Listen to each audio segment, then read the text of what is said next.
Hello everyone and welcome back to TowerGate. It is TowerGate day number 575. 575. October the 12th, 2018, Friday. Thank you so much for tuning in. Alrighty. Let's get to it. Of course, I guess we should take a moment to talk about Hurricane Michael. Obviously, devastating hurricane. The only good thing about it is that it was moving very, very fast.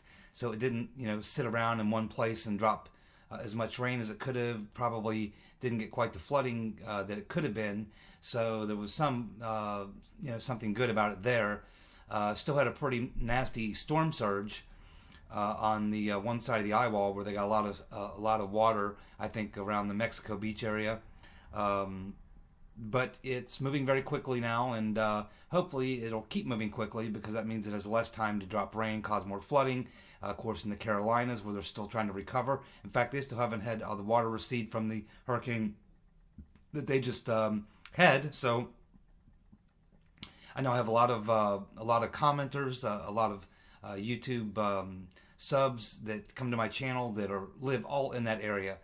South Carolina, North Carolina, and of course Florida, and of course I have quite a few very good friends that live right in the area. I have a friend in Tallahassee, I have a friend in Destin, I have a friend in Panama Beach, I have friends all through the area, and so I've been in contact with all of them, and everyone tells me that they're doing well, and they're looking forward to getting back to their digs and seeing what the situation is. But could have been a lot worse. 7 people are dead. That's 7 too many, but it could have been a lot worse. So hopefully everyone's doing okay who was in the path of that storm. I know you folks in North and South Carolina are kind of getting a double dose here. So hopefully you're all doing well, and things will work out for you okay. So hopefully everybody's okay. Let's get to some hard news here. It looks like Glenn Simpson of Confusion GPS is now saying, his attorney is now saying, that he will plead the Fifth to avoid testifying to Congress. He will plead the Fifth to avoid testifying to Congress. Now, he came and testified to Congress once before, and back at that time, that was a long time ago, and over a year ago, so about a year and 3 months ago, actually. And at that time, there was a lot of things that we did not know. We had never heard of Bruce and Nellie Orr at that time. And so he said a lot of things at that time that we now have learned. And in hindsight, we can see that he told a lot of lies. One hardcore lie he told was that when he was later asked about Bruce Orr, he said that that he had never met with Bruce Orr until after the election. We now know that is a lie. We now know that is a lie. He also never said anything about Nellie Orr working at Confusion GPS. That would be a lie. It's a lie of omission. It certainly would have been something he should have brought up, the fact that Nellie worked there, and he knows that would have been a crucial and important piece of information at the time, and he simply did not say anything. Now you can say, okay, well, he wasn't asked, he didn't volunteer it, but the fact of the matter is they were there to interview him, to get information. He was obligated to cooperate with them if he had nothing to hide, and tell the truth about what he knew and not to cover up things. But that's exactly what he did. He told many lies. I can't go through them all here, but I'm sure that the members of Congress have got a list about a mile long of the things he said that now it turns out with overwhelming evidence that he was lying. And of course the lies of omission are also lies. That's why Glenn Simpson does not want to go testify under oath, because he already did once before and lied a lot. I don't know why they're asking him to come back. I don't know why they don't just say, okay, well, we've got evidence now that proves that you lied before. They should take any sort of action that they can take from the Congress. But quite honestly, this whole thing's a joke. There should have been a special counsel appointed a long time ago. I don't know what Sessions is doing. I don't know what Mr. Huber is doing. Maybe there is an investigation going on, but I don't see it. Maybe it is. I don't know. But if we allow this to happen, if we allow people to come in and lie to Congress, lie under oath, and then we allow people to get away with the type of massive crimes that were committed in this attempted coup, this country will never recover from that, because if these people get away with that, if they can get away with that, there's nothing they won't try. This is why they must be held accountable. We need to apply the pressure. I know coming up on the midterms, it's not generally a good time to try to launch into these things, but I do hope, like a lot of other people, and I do believe that after the midterms, we are going to see a completely different attitude from, hopefully, the Republican-controlled Congress, and hopefully from the White House, and hopefully from the Department of Justice. If not, we need to just go crazy on these people. We just need to go hog wild. We just need to start demanding justice, demanding that the criminals be punished for their crimes. I believe it'll happen, but we may have to give it a push. And if we need to, that's what we should do, and will do, by the way. It'll happen automatically. Wow, the rotten Reverend Clinton is now at a 36% approval rating. She continues to drop. The more she's out there, the more crazy stuff that comes out of her mouth, the lower she goes. She's now down to 36% approval. And this comes, of course, on the heels of her most recent crazy statement saying that only after Democrats are back in control can we have civility again. What kind of rationale kind of reasoning is that?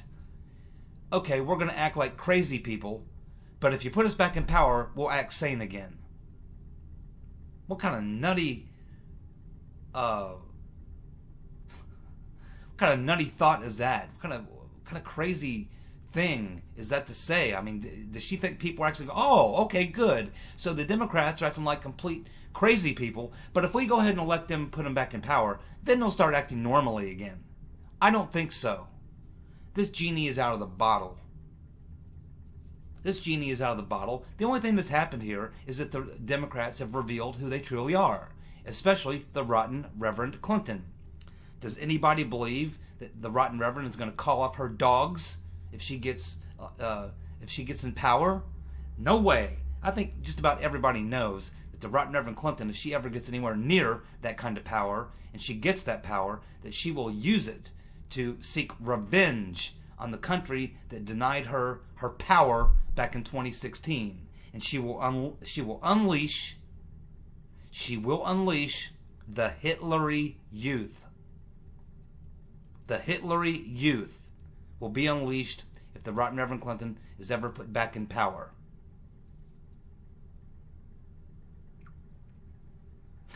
Kid Rock was at the White House today with quite a few other musicians because President Trump, along with the Congress, has been working on a bill. He signed it, and it's a bill that protects people in the music industry, protects artists, particularly a lot of people who are songwriters and a lot of people who worked in the industry who've been getting screwed out of money and recognition prior to 1972 because of a law that existed.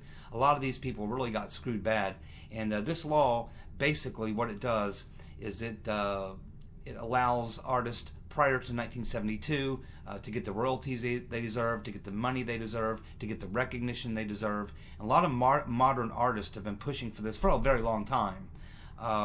So Kid Rock was there, and let's see, the guy from the Doobie Brothers was there, and Mike Love of the Beach Boys was there. Fantastic band, by the way. I saw the Beach Boys back in I guess it was like late 80s in Chicago.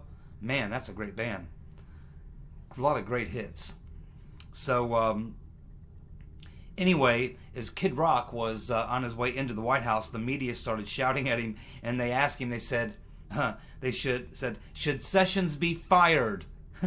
Asking Kid Rock if Sessions should be fired. And Kid Rock says back to them, no, maybe the media should be fired. Love Kid Rock.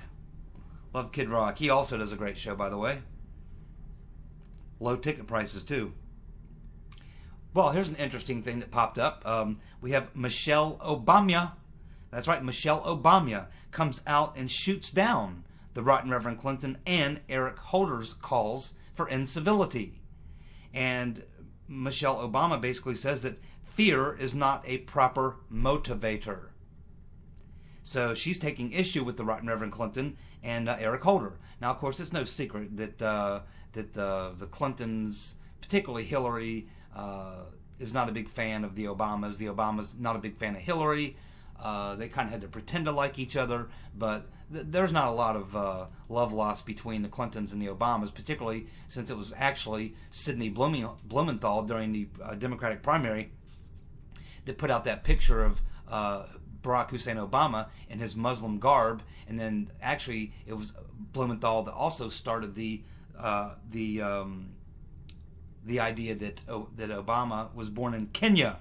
That came out of Blumenthal during the primary between Clinton and Obama. And Obama knows exactly when that started and who started it.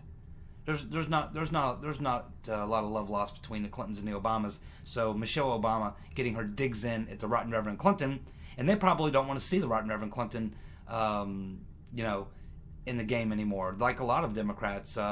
Plus, she's kind of sucking the oxygen away from them, because as far as they're concerned, Hillary's old news. And they want to think of themselves as the, sort of standard bearer of the Democratic Party. And I guess they feel like with the Right Reverend Clinton out there kind of elbowing them out of the spotlight, I don't think they appreciate it. And of course, Michelle Obama is out there right now promoting her own book. And, she draws pretty big crowds. Michelle Obama draws 5, 6, 7, 8,000 people. And of course, the Right Reverend Clinton can barely fill up a phone booth. For those of you who remember phone booths. I know many of you don't know what a phone booth is. Okay, it looks like Michael Cohen is now a registered Democrat again. He went and registered as a Democrat today in New York. So apparently he used to be a Democrat. Now he's a Democrat again. Who knows? Michael Cohen. I've always thought the guy was a little screwy anyway. Let's see. Yes, we have the liberal media melting down over Kanye West and the fact that he chooses to support Donald Trump. Was at the White House today, gave Trump a big hug, and just drives the left-wing media nuts. And they spent, I don't know how much time they spent in the liberal media today talking about, Kanye West and Trump and this and that. I mean, these news organizations, or so-called news organizations, are absolutely, they're a joke. They really are a joke. And I don't know how they expect people to take them seriously. Most don't, obviously. I think most people, I honestly believe that half of the views that they get for their videos, and half the ratings they get are people watching them to basically comment on them. And to point out how bad they are, how ridiculous they are, how nutty they are, how unhinged they are, how irrelevant they are. And it's just amazing they would spend that much time on CNN or MSNBC or any of these other places, that they would spend that much time on, a rap star who visits the White House. I mean, of all the people who visit the White House, they don't spend a single second talking about it. They spent practically no time at all. After Trump inked the trade deal with Canada and Mexico. I mean, they spent 10 times as much time talking about Kanye West in the White House, way more time than they did talking about the incredible trade deal. I mean, literally historic trade deal. And it practically never got any oxygen whatsoever on MSNBC or CNN. Yet they'll spend an entire day on Kanye West going to the White House. It's just ridiculous. It's sad, actually. It's pathetic and sad. And Trump's right. When he leaves office in 6 years, those media organizations will probably collapse because their entire 24-hour news cycle is slamming Trump. When he's gone, what are they going to do?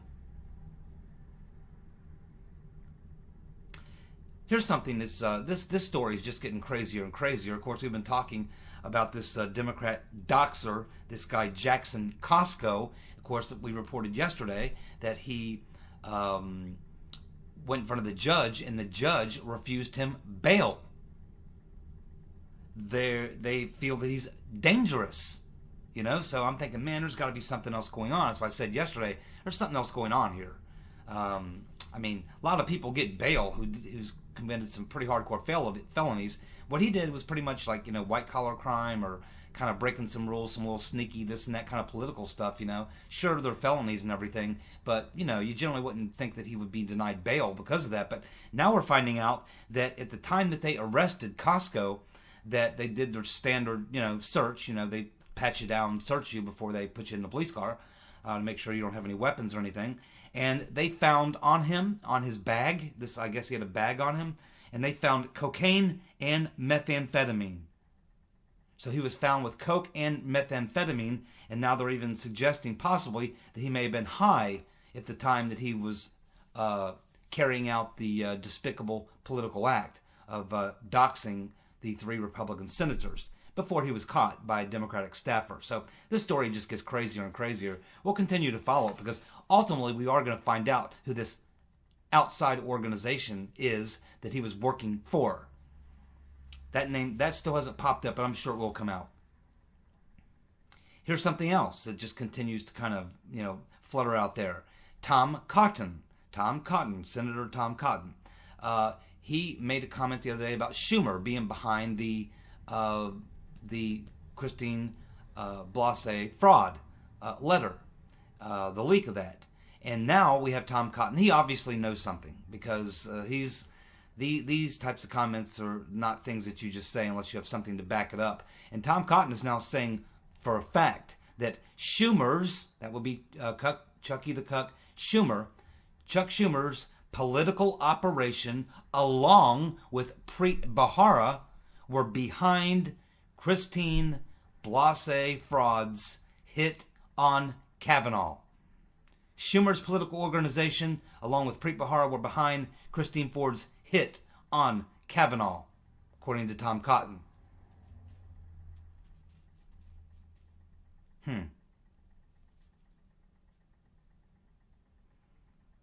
Good news. John James is now, of course, he's running, I think, in the governor's race in Michigan, running against Debbie Stabenow. And she had a pretty good lead on him, like over 20 points. Well, in the last week, since the Kavanaugh thing went down, he's knocked off 11 points, over 11 points off that lead. He's now got the lead. He's now knocked her lead down to just 9 points. So with a little over about 3.5 weeks to go, John James is close to within 9 points of Stabenow. And he's a strong candidate. I really like this guy. I think he could be a real superstar in the Republican Party. The guy's got great background. He's really smart. He's really articulate. He's got a lot of common sense. He's a former veteran. He's a business owner. Just a really good guy. And Debbie Stabenow is a hack.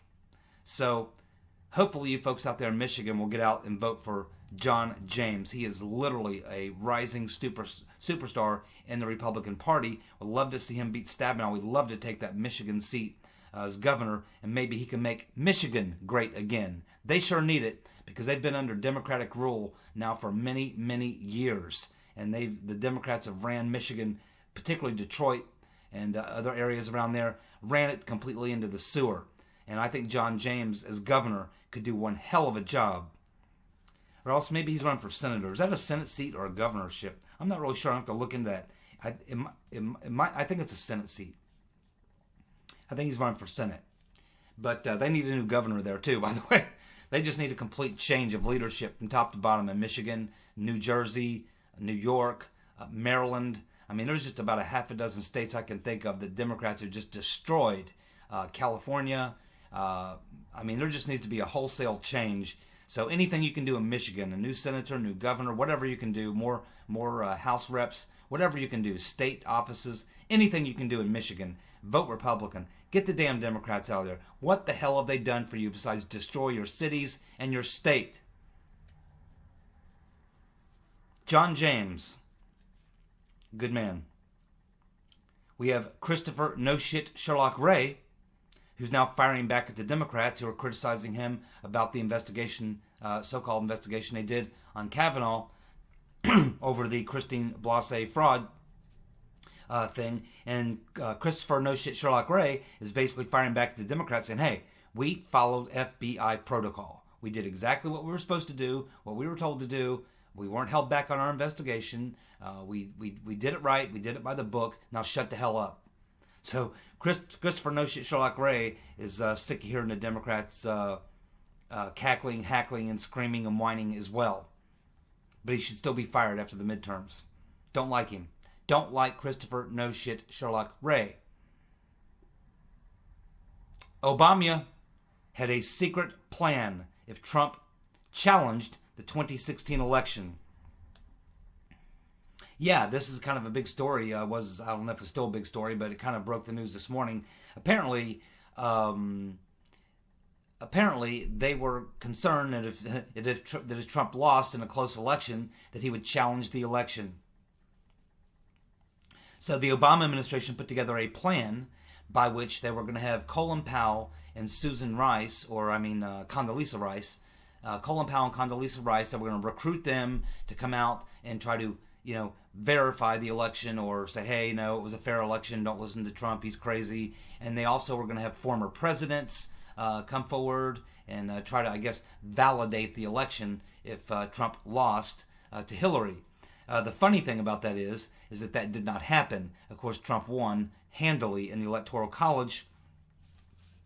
And the person who's not accepted the election results is the rotten Reverend Clinton. She's never really conceded that race to the public. She never really did. Never really did concede the race. And has never really accepted it. She even admitted it. Just recently she was asked if she's gotten over it, and she said no. It's been almost 2 years, and she hasn't gotten over it. So this is just kind of crazy, and it kind of makes you wonder. Well, not really makes you wonder. It's just more evidence that Obama was quite aware of the insurance policy and everything else, and that's why they thought there would be no chance he would win, because they had rigged it against him and didn't think he could win against those odds. But he proved them wrong, and now it's public information. And I think that there'll be more details to come out about this. And of course, we know that Obama was well in the know of everything that was going on with the frame-up operation. We know that from the texts of Lisa Page, where she's telling Peter's been stroking us, that she's going over to the White House, that they're having a meeting, and that the POTUS wants to know everything. And then there's another series of texts going on between Peter's been stroking us and Lisa Page, where Peter's been stroking us is actually talking about how he and McCabe and others are worried that the White House is trying to take over and manage the frame-up operation that they're currently running. So they were becoming very protective of their own frame-up operation, thinking that Obama and the White House and the people around him wanted to have more control and wanted to have more, to do with what was going on in this particular insurance policy, frame-up, whatever you want to call it. So there's a lot of damning information, much more to come out, I'm sure. Here's another thing. Christopher No Shit Sherlock Ray, the director of the Federal Bureau of Insubordination, apparently he is forcing Andy McCabe to delay his anti-Trump book. So McCabe wrote a book. It's totally anti-Trump, and apparently there's things in the book that the FBI has a problem with, and so Christopher No Shit Sherlock Ray is forcing McCabe to delay the release of his book. So in response to that, McCabe is now saying that he's being singled out for persecution. Right, the guy that was at the very top of running the frame-up for the FBI, trying to change the election results, trying to overturn the election, and he's talking about being singled out for persecution. He needs to be singled out for prosecution to the fullest extent of the law, and I think he will be. And it's pretty obvious at this point that this stuff going on is between him and Rodenstein. They're clearly on different sides of the road, and it's looking more and more as we look at these individuals with what Baker said, and we got what McCabe's saying, we got what Rodenstein's saying, and you're starting to see where there's two sides forming. It looks like we have an FBI versus DOJ sort of side. You're starting to see all the people from the FBI kind of lining up on one side and trying to throw people in the DOJ under the bus. And then you got people from the DOJ seem to be sticking together and seem to be pointing the finger at the FBI. So it's kind of like the FBI pointing the finger at the DOJ. So what we expect to see is individual people coming out and turning state's evidence and going to work against the other perps. But what actually appears to be happening is that they're grouping together, and it's almost like you have the FBI people sticking together, the DOJ people sticking together, and they're pointing the finger at each other. Of course, they're both guilty, and we're all complicit in all the crimes. And people from both sides of the aisle, FBI and DOJ, as well as people in the intelligence community. We have some folks across the pond. We have some other strange people. All better be going to prison, because there's a lot of law breaking that went on, and we just cannot let it slide. Cannot let it slide. Not at all. After the midterms, I expect action, and if I don't see it, we are going to have to launch an all-out campaign to let our members of Congress know, especially if they retain the House. If they don't retain the House, it's over.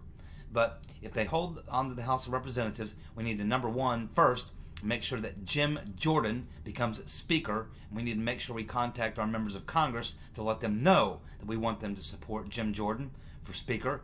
And then we need to, and he'll take action. He absolutely will. But regardless, we need to really start pressing after the midterm elections that, okay, the elections are behind us now. We want the perps. We want the criminals, the people who organized the coup plot, the people who participated in the coup plot. We want these people brought up on charges. We want them arrested. We want them prosecuted and sent to jail. Period. Now, let's get back to these important elections that we have coming up.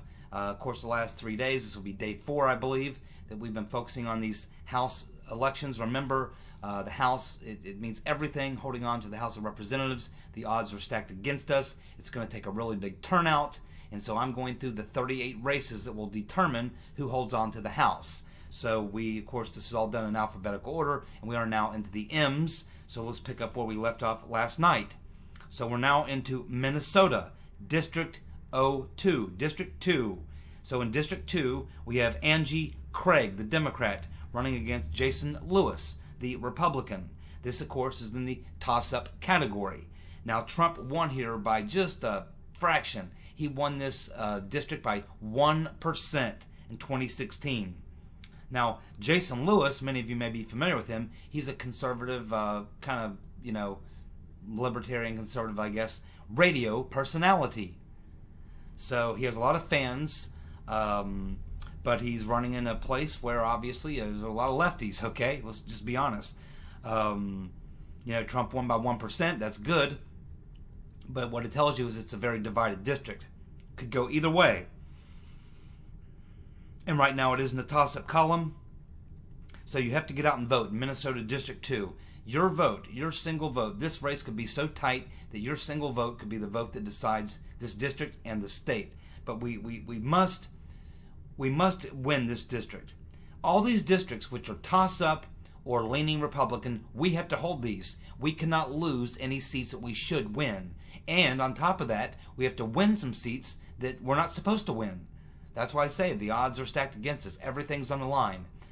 Everybody has to turn out big time and get anyone else you can to turn out and vote Republican, particularly there in Minnesota District 2. Jason Lewis. We have Minnesota District 3. Dean Phillips, the Democrat, versus Eric Paulson, the Republican. This is currently leaning toward the Democrats. Now, Paulson is very popular in Minnesota. He got 57% of the vote in 2016, but Trump lost this district in 2016. So, it appears that in this particular district, Eric Paulson himself is more popular than Trump at the time of the election back in 2016. Clearly, Trump is more popular now than he was then. So I think that gives a little boost. and the fact that Paulson is pretty popular personally in the state, or in his district anyway, gives us some hope. But right now they have this race leaning Democrat because it traditionally is a Democrat district, I believe. So if you're in Minnesota, District 3, get out and vote. Eric Paulson. That's who you want to vote for in Minnesota District 3. Minnesota District 8, Joe Radinovich, the Democrat, running against Pete Stauber, the Republican. Stauber. This is currently slightly leaning toward the Republican right now. Now, Trump did win this district pretty handily. He won by 15%. And I believe that Stauber is replacing a retiring anti-Trump Republican. So here's your chance to bounce.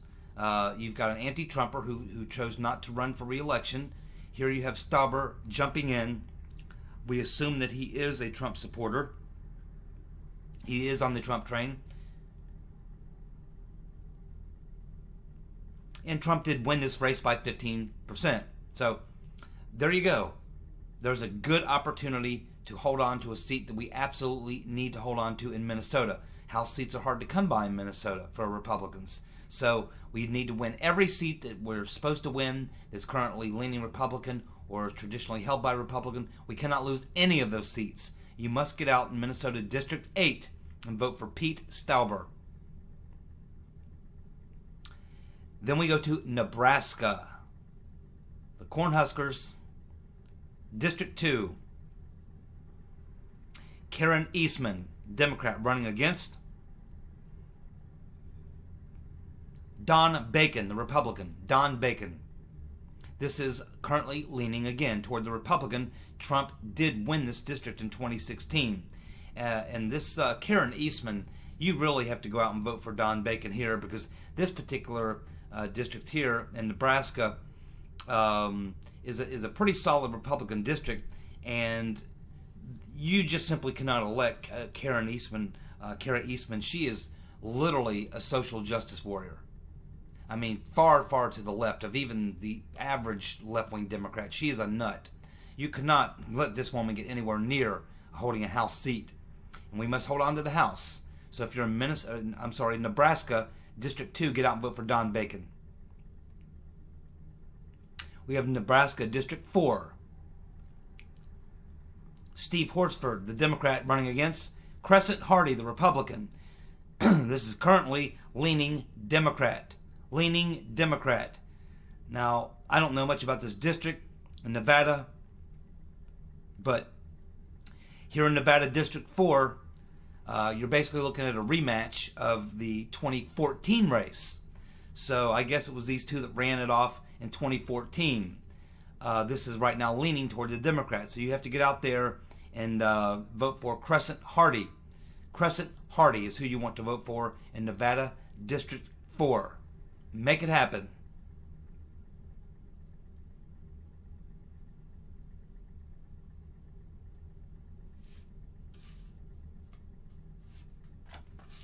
New Hampshire, District 1. Chris Pappas, Democrat, against Eddie Edwards, the Republican. Is currently leaning Democrat as well. The Democrats won the seat in 2012 and in 2016. It's pretty much of a Democrat district, but Eddie Edwards is mounting a formidable challenge. All he needs is a little push to get him over the top. He needs some enthusiasm, some excitement, and big turnout. This is a winnable race. This is a winnable race. A lot of patriots in New Hampshire. Do not underestimate New Hampshire. Crazy people up there. Crazy people in New Hampshire. Always have been. Wasn't Nathaniel Greene one of Washington's best generals? Did he not come from New Hampshire? I think he did. You have got to get out in New Hampshire in District 1 and support Eddie Edwards, the Republican. Eddie Edwards, District 1, New Hampshire. Please make that happen. Thank you so much for tuning in. We'll be back tomorrow with more TowerGate. Guys, have a good night. Bye.